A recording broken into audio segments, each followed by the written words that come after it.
You are listening to Supplement Source, the official podcast of the Council for Responsible Nutrition. And now, your host, Jeff Ventura. You're listening to the Supplement Source podcast. I'm Jeff Ventura, the Vice President of Communications here at CRN, and I am joined today by Amy Mozingo, Vice President, U.S. Nutra-Regulatory Sciences at Nutrasource, and a 2024 nominee for the CRN Radical Science Trailblazing Woman Award. Amy, am I pronouncing your last name right? I want to make sure I don't get it wrong. Yes, you are. And thank you very much. It's a pleasure to be speaking with you today, Yes, Jeff. thanks so much for calling in. We really appreciate it. I am embarrassed because I spent, more than a decade at the FDA, but I was never on the food side, so I don't know a terrible amount about GRAS. I know that it's not the grass out in the front of my house, but walk us through what's going on in terms of GRAS right now, that was, that you thought was really top of mind for a lot of people coming out. You went to the conference, I assume. I did. Yeah. So coming out of the conference, what are people talking about right now? Well, I think that, for a while there's been some criticism of the GRAS process, particularly the independent GRAS, and that's what industry refers to as GRAS conclusions that are not notified to FDA. Mm-hmm. Some people refer to it as self-determination, but essentially it's a GRAS conclusion that has not been notified to FDA.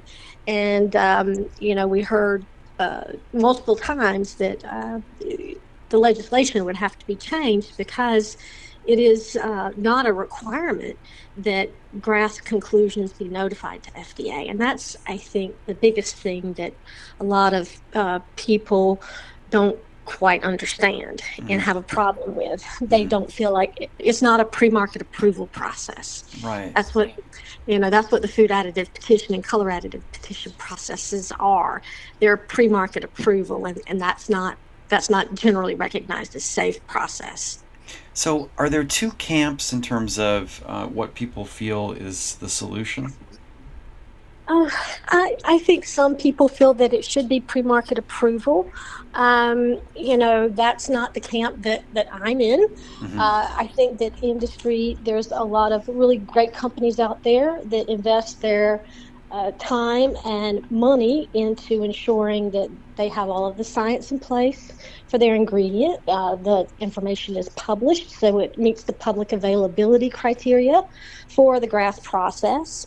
And a lot of times companies opt to use expert panel reviewers, which are independent experts qualified by science and training to evaluate the safety of the food ingredient. If done properly, and the right amount of resources and time are put into the process, then that should be a winning solution, right? Absolutely. And unfortunately, like with any industry, you're going to have some people and some companies that don't do that. Mm-hmm. So what would pre-market approval be a way to ensure that doesn't happen? I don't think so. Mm-hmm. Yeah. That just comes down to enforcement of FDA enforcement on ingredients that are violative of, not having GRAS or not having gone through an appropriate approval process. Mm-hmm. Obviously, there's probably a couple of factors that come into play in terms of not living up to the due diligence that really should be executed around the GRAS self-determination. Tell me a little bit about, why wouldn't a company be interested in that? Is it just the bottom line? What are some of the reasons why the playing field may not be even in that case? Right. Well, I think maybe some companies, it may be the bottom line, but then other companies, they may say, well, I have an ingredient that's equivalent to this one that does have GRAS that's been notified to FDA. Mm-hmm. But one thing we always tell clients that come to us is that, the GRAS includes details about the manufacturing. Different manufacturing processes may introduce different contaminants potential contaminants into the finished product. So it really is not only about the manufacturing process, it's the intended use, how is it used, what foods at what levels. There's so many different things that go into a GRAS. So a lot of companies may think, well, I don't need to do it because, company XYZ did it, so I don't need to have my own GRAS, but they do. They need to make sure that they have it buttoned up to ensure that their manufacturing process and the resulting material is GRAS. Does this come as a surprise to new companies? I think sometimes it does, because they particularly look at a notified GRAS and say, oh, well, let's use allulose for an example. Well, we produce our allulose similar to the GRAS notifications, and so they don't think that they have to have anything in file, but technically they do. They absolutely do. Well, I'm so curious about. Let's switch gears for just a minute. I'm curious about you and your experience in this area. How do you get into this? I mean, how do you, you know what I mean? How do you become sort of an expert in this area? It's very fascinating to me. Can you walk us through a little bit of your background? How did you come to be so knowledgeable on this topic? Okay, sure. Well, first off, it's a winding path, and I don't think anyone as a little kid says, I really want to understand the GRAS process. Right. So I started out in my undergraduate degrees in biology, and I've always been very interested in the sciences. In my early career, I was involved in aquaculture and shrimp aquaculture. So that was my first career in science, and I went back to school to get my master's degree in an environmental field. And after I graduated with my master's degree, I got a job with a consulting company that did GRAS and NDIN and U.S. regulatory. Mm-hmm. And so when I was hired, the gentleman that hired me said, I don't want to spend all my time and effort training you up and then you get a job in the environmental field next year and leave. And I said, I won't do that. And I didn't. And so I really enjoyed it. I worked with a lot of really great people that taught me a lot.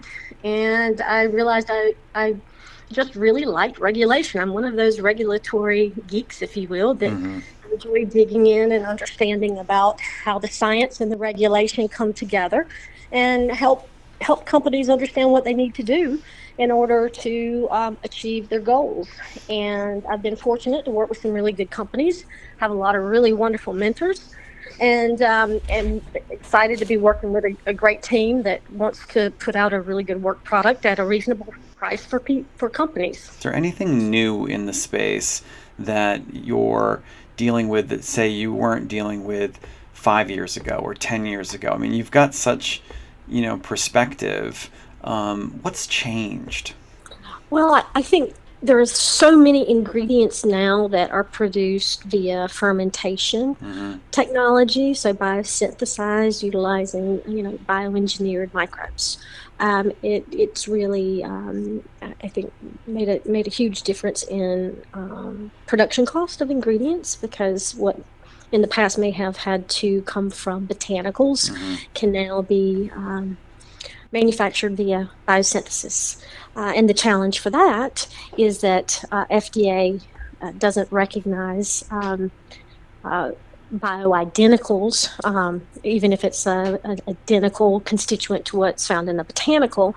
The new dietary ingredient definition doesn't cover that. So the NDIN notification group won't accept a new dietary ingredient notification for ingredients that are products of fermentation, unless they're already in the food supply and they can show that that they've used that ingredient in the food supply. So that's a bit of a catch-22 for a lot of companies. So that's a challenge, and that's something new.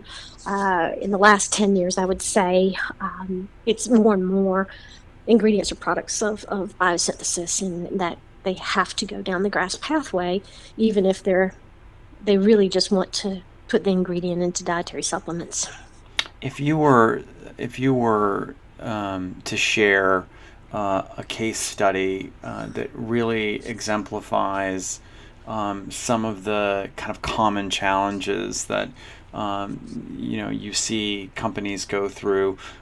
Do you have one that comes to mind that kind of really shows where you as an advisor can come in and really make a difference in terms of your consult?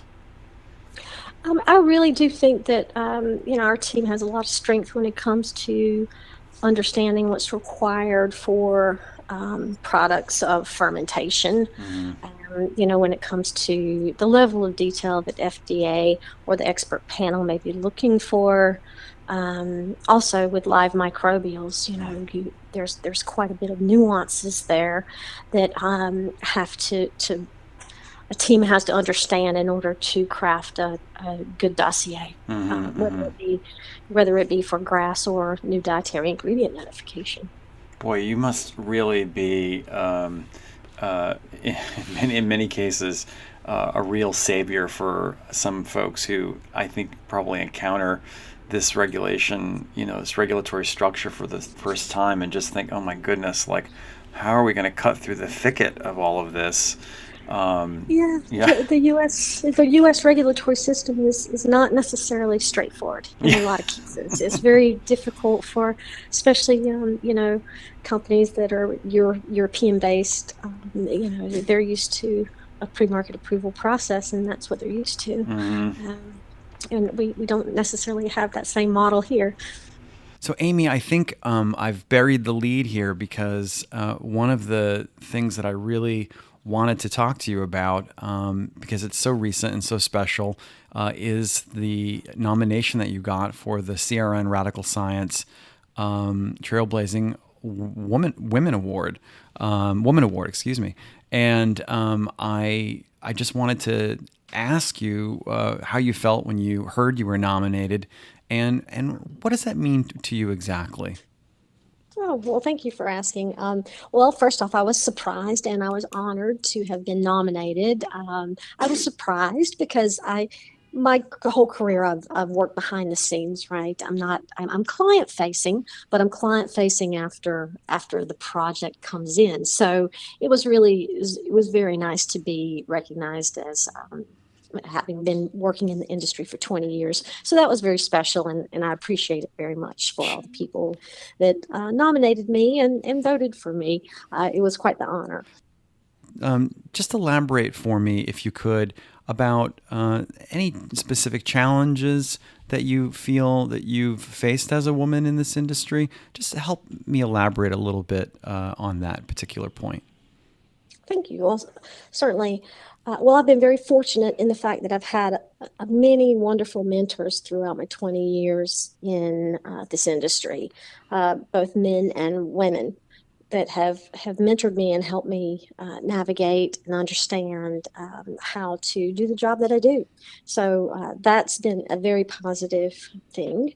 One item I think that may not be gender specific, but is definitely specific to as you're coming up through the ranks and understanding and having your level of expertise increase over the years. Sometimes certain customers may not have as much faith in your ability when you are first starting out, and sometimes it there have been certain situations where it did seem to be a bit gender specific, but that's been few and far between, and it's getting further and farther between now. Well, listen, you're always welcome at the Supplement Source podcast. Thank you so much for calling in, and we do wish you well and hope that you keep in touch with us. Thank you very much, Jeff. It's been a pleasure. Take care.